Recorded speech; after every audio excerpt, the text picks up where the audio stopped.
آج سوال کون ہے سوال ترسا کرو متعلقہ رکھے کرنا نہیں غیر متعلقہ سوال ہے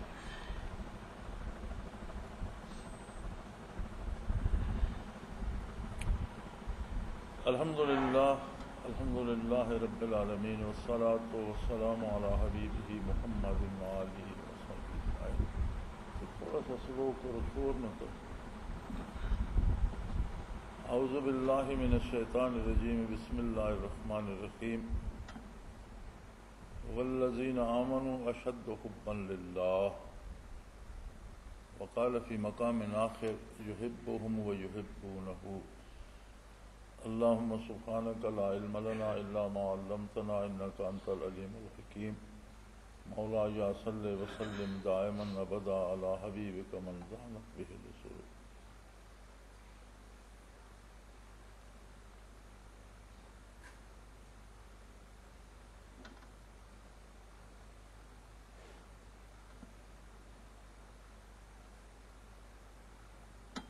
دین اسلام اول و آخر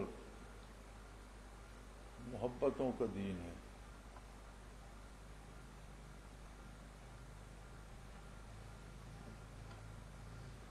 اور محبت ہی ایک ایسا جذبہ ہے جو انسان کو ضابطے، قاعدے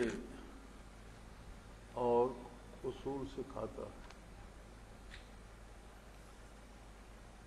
جبر سے جو کام لیا جاتا ہے اس میں مجبور جو ہوتا ہے وہ ایک حد تک ہی اطاعت کرتا ہے. جہاں اسے موقع ملتا ہے وہ نافرمانی سے نہیں چوکتا،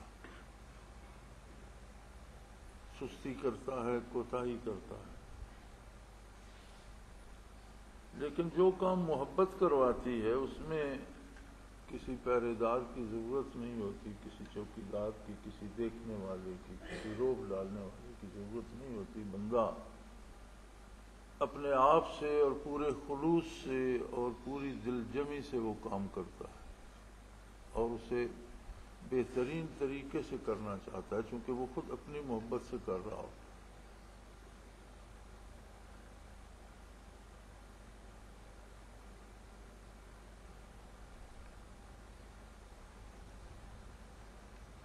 بنیاد اللہ سے محبت پر ہے.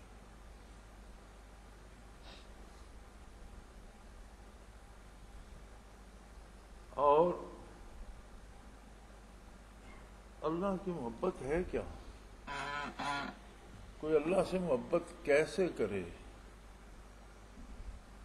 جس کی کوئی مثال نہیں، جسے وہ دیکھ نہیں سکتا، چھو نہیں سکتا. کسی طرح انسانی دماغ میں ذات باری کا کوئی تصور آ نہیں سکتا. ان سب چیزوں سے وہ بالا تر ہے. انسان عادی ہے زندگی بھر محسوس چیزوں سے محبت کرنے کا. باندھی گال چھوڑی آج کو جرونا نہ. انسان زندگی بھر محسوس چیزوں سے محبت کرنے کا عادی ہے. کچھ چیزیں اسے اچھی لگتی ہیں، ان سے وہ محبت کرتا ہے. کچھ چیزیں اسے پسند نہیں آتی ہیں، ان سے وہ محبت نہیں کرتا. کچھ زیادہ ناپسند ہوتی ہیں، ان سے نفرت کرتا. اب ایک غیر محسوس ہستی سے جو نہ نظر آئے، نہ محسوس کی جا سکے، نہ اس کے بارے کوئی تصور ہی بنایا جا سکے، کسی طرح وہ ہمارے علم و عقل میں اور خرد و ہوش میں آئے ہی نہیں، تو کیسے محبت کی جائے؟ اس کے دو طریقے.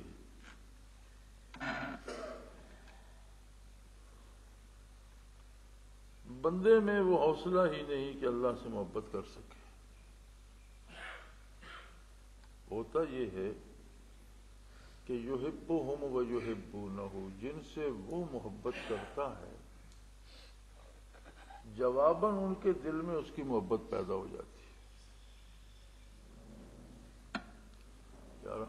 پکا بند ہوئے تو مکھیاں نہیں چھڑیں تسی یا انتہا تے چلائیں دے فل سپیڈ تے یا اکا بند کر چھڑیں دے کوئی مطلب ایک درمیان بھی جگہ ہوندی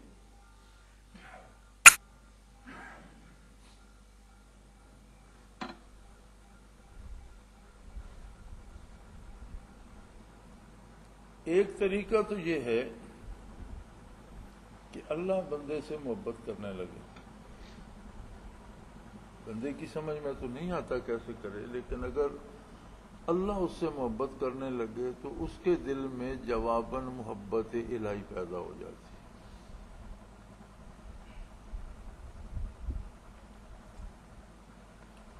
اللہ کیوں محبت کرنے لگے گا کیا ضرورت ہے اس کو کہ ایک مشت غبار سے محبت کرے ایک ادنا سی مخلوق سے پیار کرے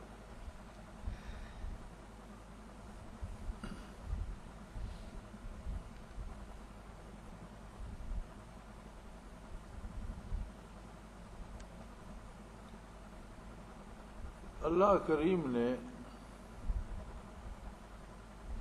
آقا نامدار حضرت محمد الرسول اللہ صلی اللہ علیہ وآلہ آلہ وسلم کی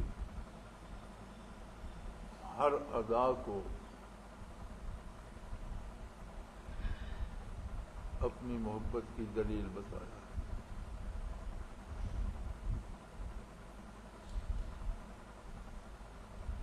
اب جو بندہ بھی خلوص دل سے نبی کریم صلی اللہ علیہ وآلہ وسلم کی اداؤں کو اپنا لے اللہ اس سے محبت کرنے لگے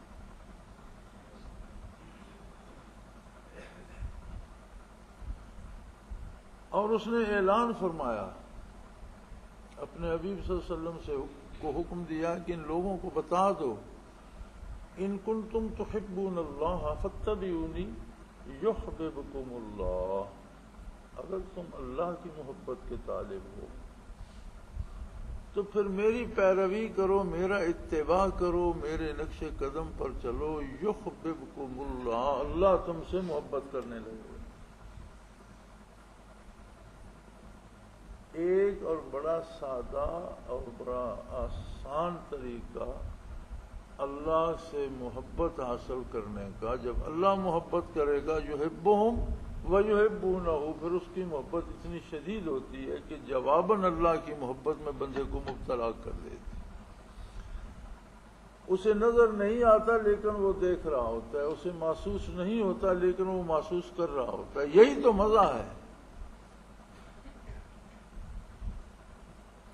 وہ دیکھنے کا شوق تو آنکھوں کو بند کر ہے دیکھنے کا شوق تو آنکھوں کو بند کر ہے دیکھنا یہی کہ نہ دیکھا کرے کوئی تو جب وہ محبت کرتا ہے بندے سے تو بندہ دیکھی ہوئی چیزوں سے زیادہ اس کی محبت میں مبتلا ہو جاتا ہے اور اس کا آسان طریقہ کیا ہے فاتبعونی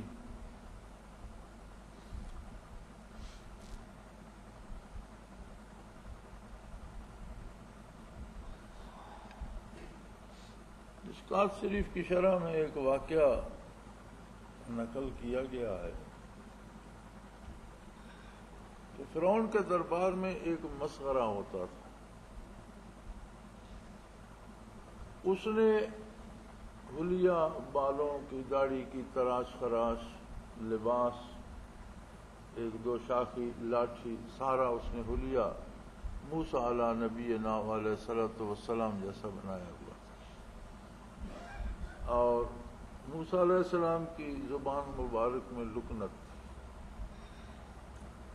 تو وہ جان بوجھ کر توتلی باتیں کر کے موسیٰ بن کے فرعون کے دربار میں فرعون کو اور اہل دربار کو خوش کرتا اور ہنساتا تھا اور طنز کرتے تھے موسیٰ علیہ السلام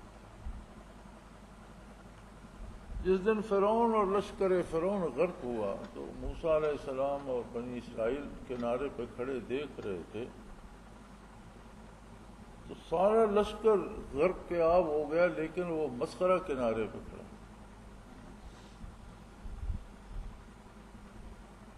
تو موسیٰ علیہ السلام نے عرض کی بارے الہا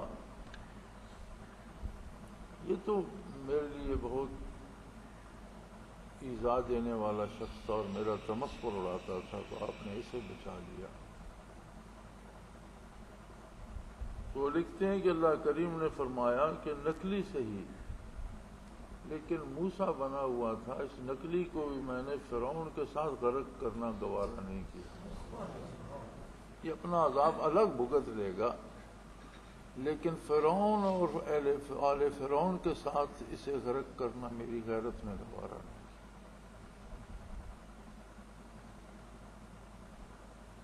اب اس ایک واقعہ سے یہ ایک حدیث ہے مشکات شریف میں، من تشبہ بقوم فہو منہم، اس کی شرح میں یہ واقعہ لکھا ہے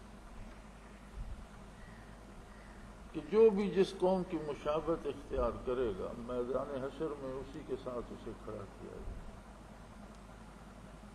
اب کوئی رواجن نہیں، رسمن نہیں، عادتن نہیں کہ ہم مسلمان ہیں اور باپ دادا یہ کام کرتے ہیں ہم نے بھی کرنا، اس طرح نہیں، سوچ سمجھ کر، جانچ پرکھ کر، پوچھ کر، پڑھ کر، جان کر کہ حضور علیہ الصلوۃ والسلام کون سا کام کس طرح کرتے تھے، میں بھی پورے خلوص دل سے اس طرح کروں۔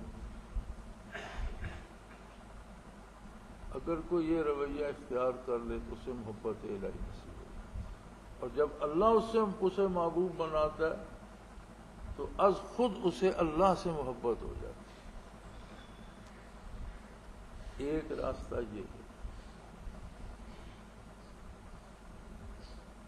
دوسرا راستہ ہے محبت الہی کا، آسان، فوری، جس میں ایک لمحہ لگتا ہے، ایک آن لگتی ہے، وہ ہیں برکات نبوت، جو آقا انعامدار صلی اللہ علیہ وسلم سے کیفیات و برکات تقسیم ہے۔ ایک لمحہ لگتا ہے، میں کن تم آدان، تم تو سارے لوگ دشمن تھے، ملکوں کے دشمن تھے، قوموں کے دشمن تھے، بھائیوں کے دشمن تھے، دوستوں کے دشمن، کوئی کسی کا دوست نہیں تھا، سب دشمن تھے، سب بھی ایک دوسرے کو نقصان پہنچانے والے۔ فَأَلَّفَ بَيْنَ قُلُوبِكُمْ فَأَصْبَحْتُمْ بِنِعْمَتِهِ إِخْوَانًا، آن کی آن میں تمہارے دلوں میں محبت بھر دی اور آن کی آن میں کایا پلٹ گئی اور تم بھائی ہو۔ یہ ہے فیضان نبوت، برکات نبوت، نور نبوت۔ برکات نبوت دل میں در آئے تو محبت کے چشمے ابل پڑتے ہیں۔ الف بین قلوبکم، تمہارے دلوں میں الفت پیدا کرتی ہے۔ اب وہ الفت خالق سے بھی محبت ہو جاتی ہے، مخلوق سے بھی محبت ہو جاتی ہے، دنیا کی محبت بھی رہتی ہے، آخرت کی محبت بھی ہو جاتی ہے۔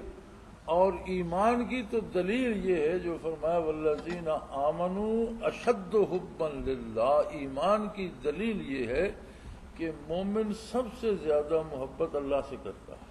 محبتیں اور بھی کرتا ہے، اولاد سے محبت ہوتی ہے، مال سے محبت ہوتی ہے، جان سے محبت ہوتی ہے، دوستوں سے ہوتی ہے، لیکن جب بات اللہ کی آئے تو سب کچھ قربان کر دیتا ہے، اللہ کی محبت کو ہاتھ سے نہیں جانے دیتا۔ والذین آمنوا اشد حبا، بہت شدید محبت جو ہوتی ہے وہ اللہ کی ہوتی ہے، اس پہ سب کچھ نچھاور کر دیتا ہے، ساری محبتیں قربان کر دیتا ہے۔ اور یہ محبت الہی ہی اسلام ہے اور یہ دین۔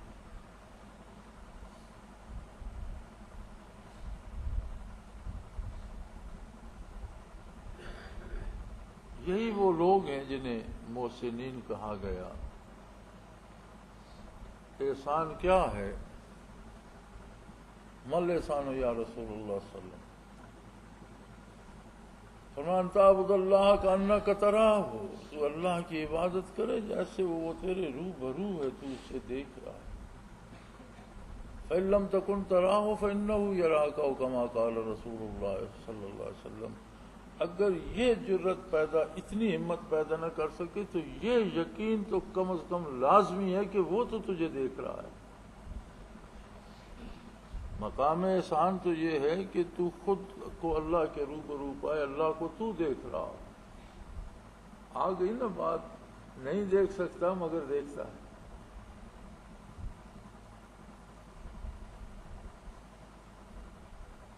اتنا قرب الہی کو محسوس کرے کہ گویا اللہ روبرو ہے. اور اگر اتنی ہمت نہ ہو تو پھر یہ یقین تو کامل ہو فَإِنَّهُ يَرَاكَ کہ وہ تو مجھے دیکھ رہا ہے، میں اس کے سامنے کھڑا. إِنَّ اللَّهَ يُحِبُّ الْمُحْسِنِينَ. کسی کو درجہ احسان نصیب ہو جائے تو اللہ اس سے محبت کرنے لگتا ہے، اور جب اللہ اس سے محبت کرتا ہے تو وہ اللہ سے محبت کرنے لگتا ہے. تو یہ دو راستے ہیں اور دونوں بڑے واضح ہیں، ان میں کوئی ابہام نہیں. ورنہ تو یہ بڑا مشکل سوال نظر آتا ہے جی. جب بندہ سوال کرتا ہے جی آپ کہتے ہیں اللہ سے محبت کرو، اللہ سے کیسے محبت کروں؟ اللہ نظر نہیں آتا، اللہ محسوس نہیں ہوتا، اللہ کو سوچا نہیں جا سکتا، کیسے محبت کروں اللہ سے؟ کتنا آسان راستہ ہے. کسی یکجائی سے اب عہد غلامی کر لو اور ملت احمد مرسل کو مقامی کر، حضور کی ادائیں اپنا لو، بس سادہ سی بات ہے.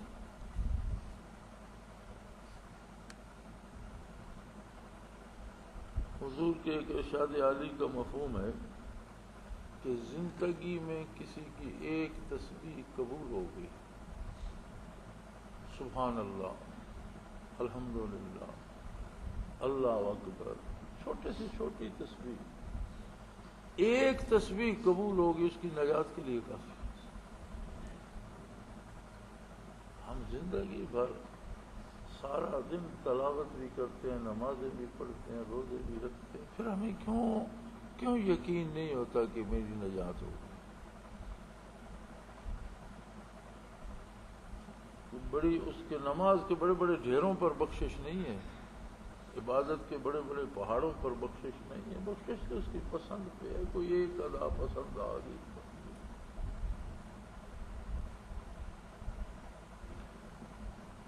اس لیے نہیں ہوتا کہ ہم بہت ساری کارروائی رسمن کرتے ہیں. مسلمان ہیں، شرم آتی ہے نماز پڑھنی چاہیے. مسلمان ہیں، شرم آتی ہے جھوٹ نہیں بولنا چاہیے، حرام نہیں کھانا چاہیے. فلاں کے بیٹے ہیں، فلاں کے مرید ہیں، فلاں کے دوست ہیں، لوگ کیا کہیں.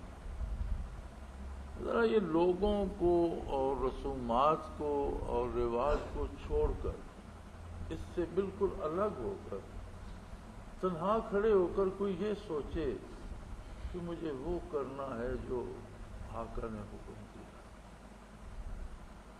میری اور کوئی غرض نہیں. میری غرض صرف نبی کریم صلی اللہ علیہ وآلہ وسلم کی اطاعت ہے، بس بات ختم. کوئی مجھے اچھا کہے گا، کوئی مجھے برا کہے گا، مجھے اس کی کوئی پرواہ. لوگ کیا کہیں گے، مجھے لوگوں سے کچھ لینا دینا نہیں.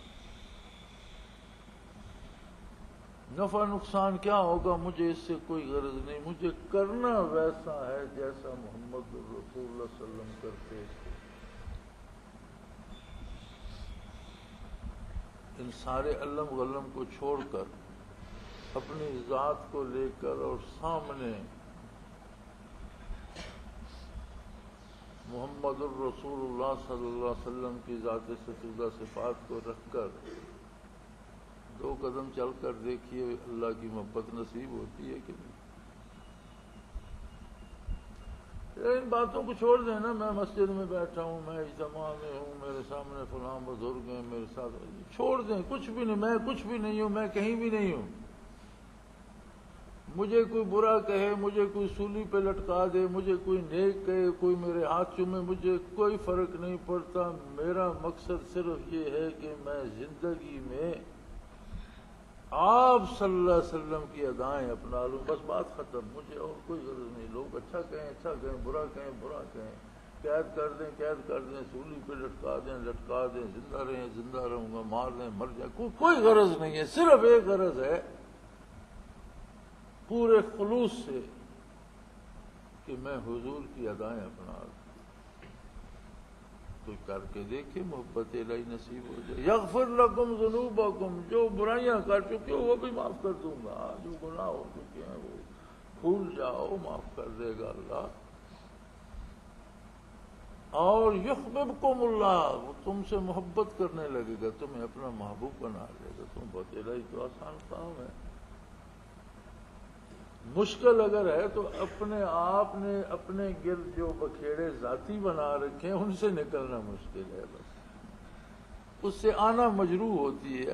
ہر بندے کے دل میں ہے کہ میں بھی کچھ ہوں، جو میں کرتا ہوں اس کی کوئی اہمیت ہے، میں وہ سارا کچھ کیوں چھوڑ دوں، پھر میری حیثیت کہاں گئی؟ بس یہ جب تک میں اور میری ہے تب تک دوسری بات نہیں بنتی۔ یہ میں، میری، میرے، مجھے کیا کہیں گے، میرا کیا ہوگا، یہ باتیں نکل جائیں الگ تھلگ یک و تنہا ہو کر، صرف ایک کام کہ مجھے حضور علیہ الصلوۃ والسلام کی اداؤں کو اپنانا۔ کوئی ایک قدم اٹھائے تو اللہ اسے بڑھ کر اپنی محبت سے نواز دے گا، یا پھر کوئی ایسا خوش نصیب ہو کہ جسے وہ محبتیں نصیب ہو جائیں کہ جو قلب اثر سے قلوب مومنین کو نصیب ہوتی تھی۔ اللہ بین قلوبکم، تمہارے دلوں کو الفت سے بھر دیا۔ دو ہی طریقے ہیں، اور اگر دونوں نصیب ہو جائیں بندہ حضور علیہ السلام کی ادائیں بھی اپنا لے اور برکات نبوی صدری طریقے سے بھی سینہ بسینہ بھی نصیب ہو جائیں تو نور علی نور ہو گیا۔ اور سب سے بڑا بد نصیب وہ ہے جو یہ دونوں دوائیں کھا لے اور اسے پھر بھی شفا نہ ہو۔ سب سے بڑی بدبختی یہ ہے۔ مولانا تھانوی رحمۃ اللہ علیہ لکھتے ہیں کہ اہل اللہ سے دوری یا کسی ولی کو ولی نہ سمجھنا یا کسی ولی کا احترام نہ کرنا یہ کوئی باعث کفر نہیں ہے۔ ماننا نبی کا فرض ہے، کسی ولی کا ماننا فرض نہیں ہے، یہ کوئی کفر نہیں ہے۔ لیکن فرماتے ہیں ایسے لوگ مرتے ہیں عموماً کفر ہی پر، مفضی الی الکفر ضرور ہے۔ اہل اللہ سے دوری آہستہ آہستہ ایمان سے بھی خالی کر دیتی ہے، معلوم کر۔ مولانا لکھتے ہیں مرتے کفر ہی پر ہیں اگرچہ یہ کفر نہیں ہے۔ تو یہ دونوں نسخے کھا کر بھی شفا نہ ہو، اس کا مطلب ہے کہ بندے نے کوئی ایسا جرم کیا ہے جسے اللہ معاف نہیں کرنا چاہتا، کوئی ایسی بد پرہیزی ہوئی ہے جس سے شفا ممکن نہیں کہ ایک ان میں سے دونوں نسخے جو ہیں وہ جان بچانے والے ہیں، پہلا بھی دوسرا بھی، اور جہاں دونوں جمع ہو جائیں تو بندہ بالکل اس کی صحت درست ہو جانی چاہیے، اس میں تو مر کر بھی زندگی باقی رہنی چاہیے، اس کی تو قبر بھی زندہ رہنی چاہیے۔ یہی سلطان صاحب نے کہا تھا نا، نام فقیر کے ناندہ باہو قبر جناندی جیوے۔